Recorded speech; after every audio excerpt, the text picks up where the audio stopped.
دل کی مالداری سب سے بڑی مالداری ہے۔ اللہ رب العالمین نے جو دیا ہے، اللہ نے جتنا دیا ہے اس پر خوش رہنا چاہیے، قناعت پسند بننا چاہیے۔ اگر ہم قناعت پسند بنیں گے تو کم آمدنی میں بھی ہمارے زندگی میں سکون ہوگا، ہمارے زندگی میں چین ہوگا۔ اس لیے ہمیشہ قناعت پسند بننا چاہیے۔ مال میں ہمارا کتنا حصہ ہے؟ اگر کسی کے پاس 2 چیزیں ہیں تو وہ مالدار ہے، اگر کسی کے پاس 3 چیزیں ہیں تب تو وہ بادشاہ ہے، اگر کسی کے پاس 3 چیزیں ہیں تو گویا اس کے پاس پوری دنیا ہے۔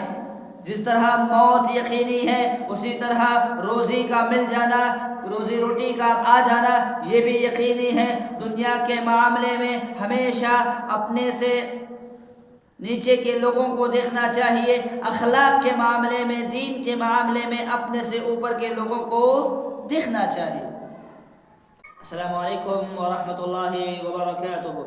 نحمده ونصلي على رسوله الكريم، اما بعد، اعوذ باللہ من الشیطان الرجیم، بسم اللہ الرحمن الرحیم، ويؤثرون على انفسهم ولو كان بهم خصاصة ومن يوق شح نفسه فأولئك هم المفلحون۔ اللهم صل وسلم على نبينا محمد۔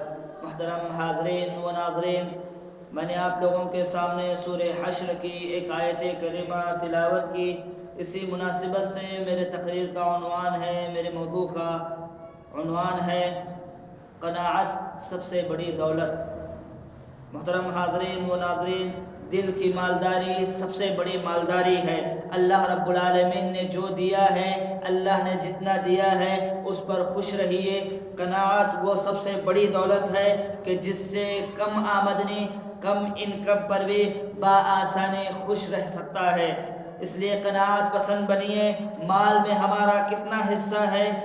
جس کے پاس 2 چیزیں ہیں وہ مالدار ہے، اور جس کے پاس 3 چیزیں ہیں تب تو وہ بادشاہ ہے۔ اگر کسی کے پاس 3 چیزیں ہیں تو دنیا کا وہ سب سے زیادہ مالدار شخص ہے۔ جس طرح موت یقینی ہے اسی طرح روزی کا ملنا، روزی روٹی کا آ جانا یہ بھی یقینی ہے۔ دنیا کے معاملے میں اپنے سے نیچے کے لوگوں کو دیکھنا چاہیے، لیکن دین کے معاملے میں، اخلاق کے معاملے میں اپنے سے اوپر کے لوگوں کو دیکھنا چاہیے۔ ہم اگر اپنے معاشرے میں یا دنیاوی معاملات میں اگر ہم نیچے سے اپنے نیچے لوگوں کو دیکھیں گے تو ہمارے دل میں سکون پیدا ہوگا۔ اپنے سے اوپر کے لوگوں کو دیکھیں گے دنیاوی معاملات میں تو ہمارے دل میں بے چینی، ہمارے زندگی میں بے سکونی آ جائے گی۔ محترم حاضرین و ناظرین، نبی صلی اللہ علیہ وسلم نے بیان فرمایا کہ سب سے بڑی مالداری یہ دل کی مالداری ہے۔ اللہ رب العالمین نے جو دیا ہے، اللہ رب العالمین نے جتنا دیا ہے، اگر ہم اس پر خوش رہتے ہیں، اس پر راضی رہتے ہیں تو سب سے بڑی مالداری ہے، دل کی مالداری ہے۔ قناعت وہ ہتھیار ہے کہ جس سے کم انکم، کم آمدنی میں بھی انسان آسانی سے اپنی زندگی گزار سکتا ہے۔ اس لیے ہمیشہ قناعت پسند بنیے۔ اللہ نے جو دیا، جتنا دیا اس میں خوش رہیے۔ صحیح بخاری کی روایت ہے، حضرت ابو ہریرہ رضی اللہ عنہ راوی حدیث ہے، وہ کہتے ہیں اللہ کے رسول صلی اللہ علیہ وسلم نے بیان فرمایا کہ لیس الغنی عن کثرت العرض ولکن الغنی عن النفس، کہ اللہ کے رسول صلی اللہ علیہ وسلم نے بیان فرمایا مالداری یہ نہیں ہے کہ انسان کے پاس زیادہ مالدار ہو، زیادہ مال ہو، بلکہ مالداری تو وہ ہے جو انسان کے دل کی مالداری ہو۔ انسان اگر دل کا مالدار ہے تو وہ سب سے زیادہ مالدار ہے۔ مالداری پیسے کی مالداری نہیں ہے، مال کی مالداری اصل مالداری نہیں ہے، بلکہ دل کی مالداری اصل مالداری ہے۔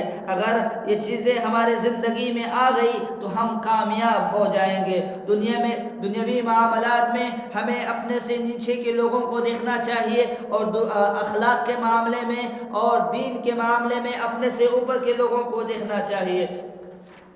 جیسا کہ حضرت ابو ہریرہ رضی اللہ عنہ سے روایت ہے، اللہ کے رسول صلی اللہ علیہ وسلم نے بیان فرمایا انظروا الى من هو اسفل منکم ولا تنظروا الى من هو فوقکم، کہ اپنے سے اوپر کے لوگوں کو مت دیکھو، اپنے سے نیچے کے لوگوں کو دیکھو، کیا ہوگا؟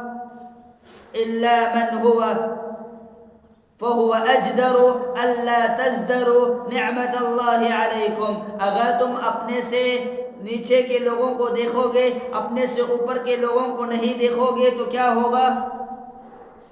تمہارے اندر شکر پیدا ہو جائے گا، تمہارے اندر اللہ رب العالمین کی شکر گزاری پیدا ہو جائے گی۔ لیکن اگر تم لوگ کیا کرو گے؟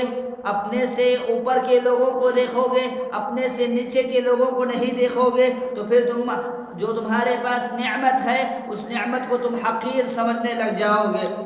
آخر میں اللہ تبارک و تعالیٰ سے دعا ہے، اللہ تبارک و تعالیٰ مجھے اور آپ کو اللہ نے جو دیا ہے، جتنا دیا ہے، قناعت کرنے کے اللہ مجھے اور آپ کو توفیق دے، آمین۔ وآخر دعواہم ان الحمد للہ رب العالمین۔